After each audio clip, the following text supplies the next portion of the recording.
Good morning students. आपण या ठिकाणी चंद डिग्री मधला जो पार्ट महत्वाचा आहे की जो पार्ट चंद डिग्री मधला पहिला पार्ट आपण पाहिला की पॉझिटिव्ह कंपॅरेटिव्ह करणे, कंपॅरेटिव्ह पॉझिटिव्ह करणे, त्यानंतर सुपरलेटिव्हचे पॉझिटिव्ह किंवा सुपरलेटिव्ह कंपॅरेटिव्ह हा पार्ट पाहिला किंवा एक्सेप्शन काय पाहिलं. नंतर डिग्रीच्या दुसऱ्या पार्ट मध्ये आपण पूर्णपणे त्या भागाची उजळणी केली. आता तिसरा पार्ट आहे जो शेवटचा प्रकार आहे की एक्सेप्शन, जो नेहमी परीक्षेमध्ये तो एक्सेप्शन प्रश्न असतो आणि अधूनमधून असा स्पर्धा परीक्षेला सुद्धा विचारला जाऊ शकतो. तो प्रकार काय आहे ते आपण या ठिकाणी पाहूया. तर तो प्रकार असा आहे पहा की सुपरलेटिव्हचे म्हणजे सुपरलेटिव्ह डिग्रीचे पॉझिटिव्ह किंवा कंपॅरेटिव्ह करणे, सुपरलेटिव्हचे पॉझिटिव्ह और कंपॅरेटिव्ह करणे, सुपरलेटिव्ह डिग्रीचे पॉझिटिव्ह किंवा कंपॅरेटिव्ह करणे. आता हा एक्सेप्शन प्रकार आहे. ह्याचं सूत्र जे आहे किंवा जे स्ट्रक्चर आहे ते जरा थोडंसं वेगळं असतं. तर याचं आपण पहिल्यांदा सुपरलेटिव्हचे पण हे वाक्य असतात हे सेंटेन्स नकारात्मक वाक्य असतात. म्हणजे हे जर सेंटेन्स निगेटिव्ह असेल, निगेटिव्ह सेंटेन्स असेल तर आणि तरच अशा प्रकारचं सूत्र तयार होत असतं. तर याचा आपण पहिल्यांदा पीडी करूया म्हणजे पॉझिटिव्ह डिग्री. जर पॉझिटिव्ह डिग्री असेल तर पॉझिटिव्ह डिग्रीचं सूत्र काय पहा. प्रथम आपण सुपरलेटिव्हचे पॉझिटिव्ह करताना जर वाक्य होकारार्थी असेल तर न ऑर्डरने सुरुवात करायची आणि वाक्यात वन ऑफ द असेल तर व्हेरिफायने सुरुवात करतो.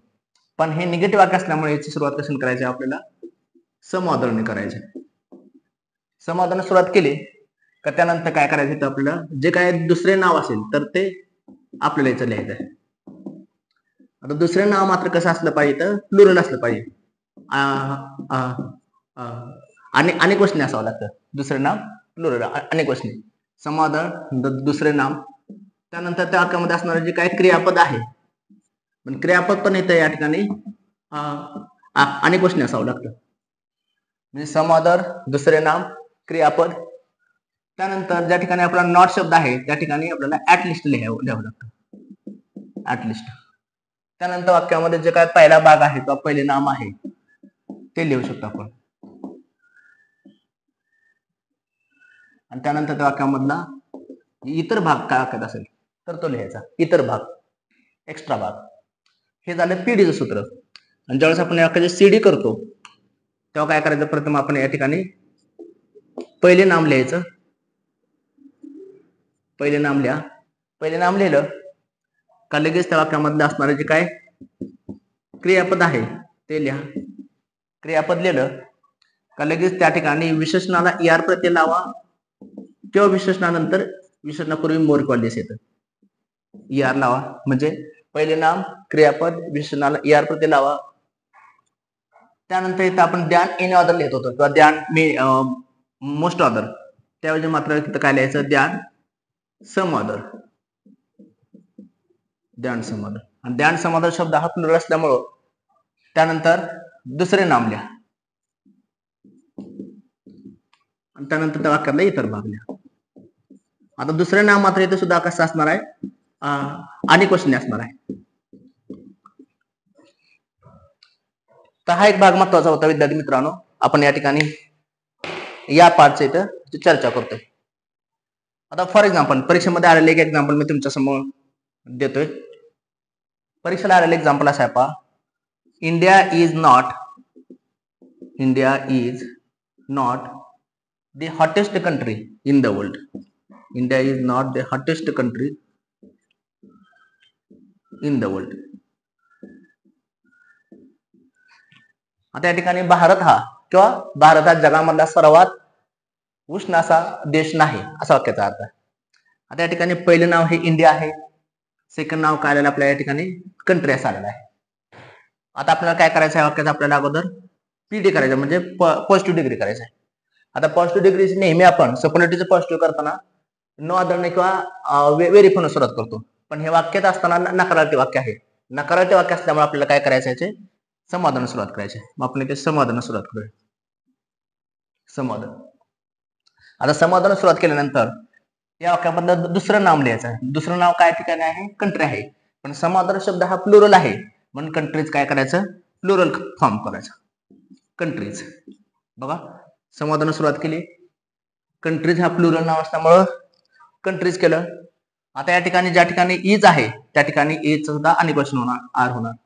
आता नॉट शब्द काढायचा आहे, त्या ठिकाणी आपल्याला काय लिहायचं आहे, ऍटलिस्ट लिहायचं आहे. म्हणजे some other countries are at least, आणि पुढचा पार्ट हाय असं लिहा, ऍटलिस्ट, परत पहिले नाम लिहा. हा आता या ठिकाणी आपल्याला काय करायला लागेल, विशेषण हे ऍजच्या मध्ये ठेवायला लागेल. हा एक पार्ट आपला राहिला, लिहून द्यायचा राहिला. सम अदर नंतर ऍटलिस्ट लिहिल्यानंतर पहिले नामच्या अगोदर काय लिहावं लागणार आपल्याला, विशेषण हे ऍजच्या मध्ये लिहावं लागेल. ऍटलिस्ट अधिक ऍज अधिक विशेषण अधिक ऍज अधिक पहिले नाम. या ठिकाणी काय करायला लागेल आपल्याला, पहिले नाम आणि त्यानंतर वाक्यातला इतर भाग. म्हणजे सम अदरने सुरुवात केली, दुसरं नाव लिहिलं, क्रियापद लिहिलं, ऍटलिस्ट लिहिलं, विशेषण हे ऍजच्या मध्ये ठेवूया, नंतर पहिले नाम आणि इतर भाग लिहूया. दुसरं सूत्र बरोबर आहे का बघा, पहिले नाम क्रियापद विशेषणाला ईआर किंवा मोर किंवा लिस्ट विशेषणापूर्वी द्यान सम अदर, दुसरे नाव आणि इतर. बरोबर आहे. मग some other countries are at least, काय म्हणू आपण, ऍटलिस्ट कोण आहेत का, ऍटलिस्ट. आता विशेषणाचे हे शब्द काढून टाका, at least as hot as India, आणि पुढचा शब्द हायस लिहा, पुढचं वाक्य राहिलं वाक्य हायस लिहा, इन द वर्ल्ड. म्हणजे हे वाक्य कसं झालं, India is not the hottest country in the world, some other countries are at least as hot as India in the world.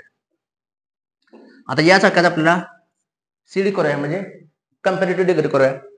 Comparative degree म्हणजे आपण काय करतो, पहिले नाव हायस लिहितो इंडिया, नंतर क्रियापद आहे इज लिहा, इंडिया इज, त्यानंतर परत काय लिहा, नॉट शब्द आहे तर नॉट शब्द लिहा, इंडिया इज नॉट. आता या ठिकाणी हॉटचा काय करा, विशेषण हॉटर करा, comparative form, India is not hotter. ध्यान, आता या ठिकाणी एनी अदर किंवा मोस्ट अदरच्या ऐवजी मात्र सम अदर लिहायचं, ध्यान सम अदर. आता दुसरे नाम मात्र येतं, या ठिकाणी प्लुरल शब्द लिहायचा, कंट्रीच्या ऐवजी काय करा, कंट्रीज शब्द लिहा, कंट्रीज इन द वर्ल्ड. तर हा एक प्रकार महत्वाचा होता विद्यार्थी मित्रांनो. तर हा प्रकार तुम्हाला सांगायचा होता मला. India is not hotter than some other countries in the world. तर हे एक्झाम्पल तुमच्या लक्षात आलं असेल. तर अशा प्रकारचे जे एक्झाम्पल असतात एक्सेप्शन म्हणून, किंवा आणखीन एक एक्झाम्पल मी तुम्हाला सोडवण्यासाठी देतो, ते तुम्ही सोडवण्याचा प्रयत्न करा.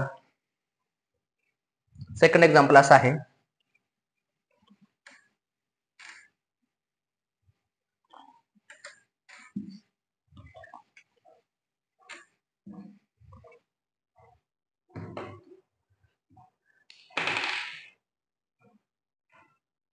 तुम्ही सोडवा. Tennyson was not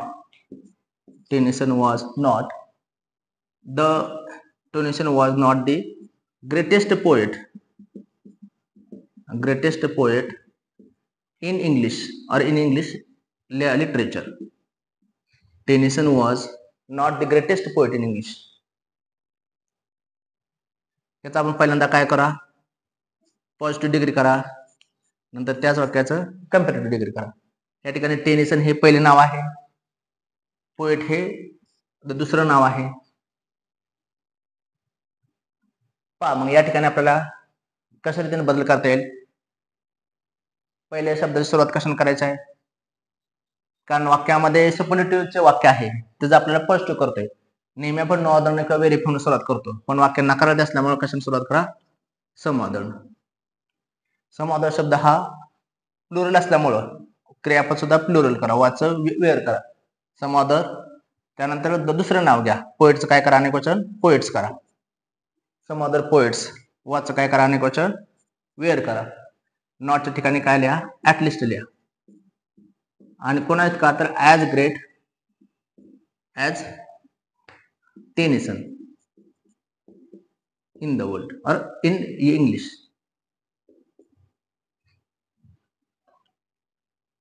याचा काय आपण सीडी कसं करूया, पहिले नाव लिहा टेनिसन, क्रियापद लिहा वॉज, टेनिसन वॉज नॉट. आता द ग्रेटेस्ट ऐवजी काय करा, ग्रेटर हा शब्द लिहा. Tennyson was not greater than any other, many अदरच्या ऐवजी than some other, than some other हा शब्द लिहा. नंतर पोएट्स काय करा, पोएट्स लिहा इन इंग्लिश. तर अशा रीतीने हा एक्सेप्शन टाईप होता की जो नेहमी परीक्षेला विचारला जातो. याच्यावर आपल्याला फोकस करायचा होता. म्हणून मी तुमच्या समोर हे सूत्र तयार केलं आणि सूत्राप्रमाणे अशा प्रकारे एक्झाम्पल सोडवले तर तुम्हाला परीक्षेमध्ये मार्क्स मिळून जातील. थँक्यू.